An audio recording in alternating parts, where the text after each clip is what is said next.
You know how you know the Indiana Fever had a good offseason? When even Sheryl Swoopes praises it. We've got a Sheryl Swoopes switch up. Sheryl Swoopes just made a shocking turnaround on Caitlin Clark live on air. After an entire year of calling Clark overrated and doubting her WNBA success, Swoopes is now singing her praises. The Hall of Famer is giving credit where it's due, hyping up both Clark and her Indiana Fever squad. You get on the bandwagon or you get left behind. Being a hater of Caitlin Clark and the Indiana Fever in Clark's rookie season, even insinuating that players would flee the team because of the attention around the team. The basketball world is buzzing. Nancy Lieberman even cut ties with Sheryl Swoopes over her harsh takes on Caitlin Clark. Cheryl Miller didn't hold back either, calling Swoopes a big dummy on a podcast. But now, Swoopes is acting like Clark's biggest supporter, as if none of it ever happened. The receipts don't lie, and I've got them all right here. Ready to break it down and hear exactly what Swoopes said? Let's get into it. To all of our surprises, was somebody who's done nothing since 2023 but speak idiotically and speak like a delusional human being. The liar of them all. The king lie. The biggest projectionist of them all. I'm just going to make up things. Sheryl Swoopes. Remember when Sheryl Swoopes insisted Caitlin Clark was just a 25-year-old dominating teenagers? That wasn't just a slip. It was the start of a year-long crusade filled with misinformation. Now, it's time to dig into the receipts and unpack Swoopes' strange vendetta against one of women's basketball's biggest stars. Also talk about how much more experience that gives you over other players coming in, right? So people say, dang, like he or she's killing them, but you have a 25-year-old playing against a 20-year-old. Sheryl Swoopes' attacks weren't just frequent, they were consistently off the mark. During Caitlin Clark's record-shattering college run, Swoopes took her first big shot on Gil's Arena. Questioning the legitimacy of Clark's NCAA scoring title. With confidence, she argued, if Kelsey Plum set that record in 4 years, then Caitlin should have broken it in 4 years too. About Caitlin, if you're going to break a record, to me, if it's legitimate, you have to break that record in the same amount of time that player set it. Okay. Right? So if Kelsey Plum set that record in 4 years, well, Caitlin should have broke that record in 4 years. But because there's a COVID year and then there's another year, you know what I mean? So she's already had an extra year to break that record.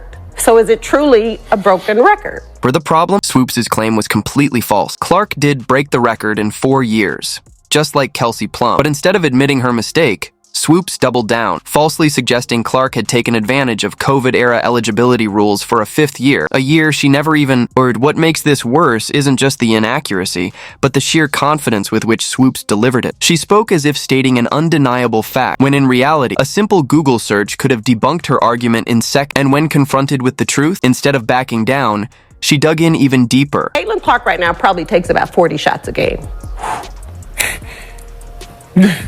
Carry on. I know you like that. Hell yeah. I said that because when she comes to the league, regardless of what team she goes to that has vets on that team, she probably ain't gonna get 40 shots a game. Caitlin Clark's career advanced, so did Swoopes' criticism. Leading up to the WNBA draft, she confidently predicted disaster. Will Caitlin Clark be a good pro? Absolutely. Will she come into the WNBA and do what she's doing right now immediately? Absolutely not. Not going to happen. Well, reality had other plans. Clark stormed into the league, leading all players in assists, shattering 62 records, and securing Rookie of the Year honors. Turns out the only thing that didn't happen was Swoopes being right. This ain't where I want to be. Over there. Yeah. Yeah. Some new shit going on around there. It's a lot. Yeah. So you have players that are very significant on this Indiana Fever team that are like, I don't want to be here. This is where I want to be. Yeah. Even as Clark silenced critics with her on-court dominance, Swoopes found a new angle, shifting her attacks to the team dynamic. She claimed the real problem wasn't Clark's game, but the so-called circus surrounding her fandom. According to Swoopes, the hype was creating a toxic locker room environment. But was that just another misguided take? Fans weren't so sure. What it do, peeps? Sheryl Swoopes is been missing. Sheryl Swoopes is MIA.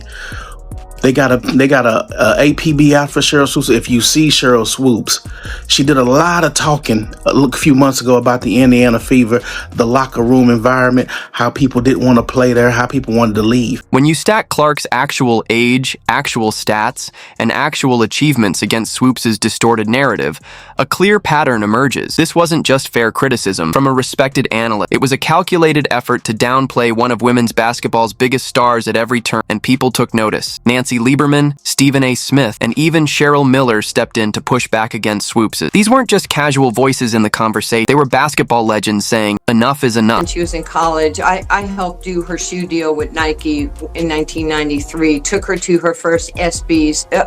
I've known Cheryl, I've coached her, have a lot of respect for her.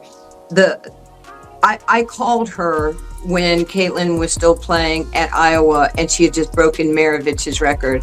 And it was all over the place, as you and I have discussed, that, there was this quote by Cheryl that said, Caitlin was, 25 years old. She was, 24 years old. She was a fifth-year senior. Right. She was taking 40 shots a game.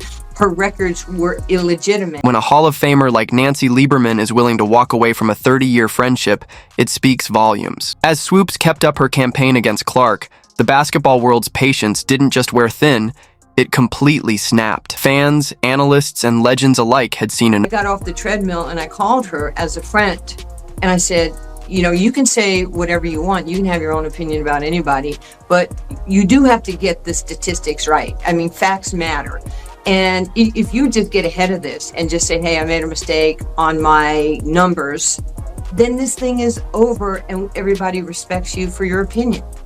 And, you might like Boston, I might like the Yankees. It's okay to have difference of opinions. Well, she got upset with me on the phone and I was like, Cheryl, I'm not doing anything to hurt you. I'm just sharing. We're talking. And so our relationship, it pretty much is not happening at this point. I tried to talk to her at the Final Four. Right. She didn't want to talk to me. My life's going to be good or great with or without Sheryl Swoopes in my life. I'd rather have her in it. The breaking point came when Nancy Lieberman, one of the most respected voices in women's basketball, tried to have a private conversation with her longtime friend. I called her as a friend, Lieberman shared. You can say whatever you want, but you do have to get the statistics right. Facts matter. This wasn't just a casual disagreement. It was Lieberman trying to salvage both the truth and a decades-long friendship.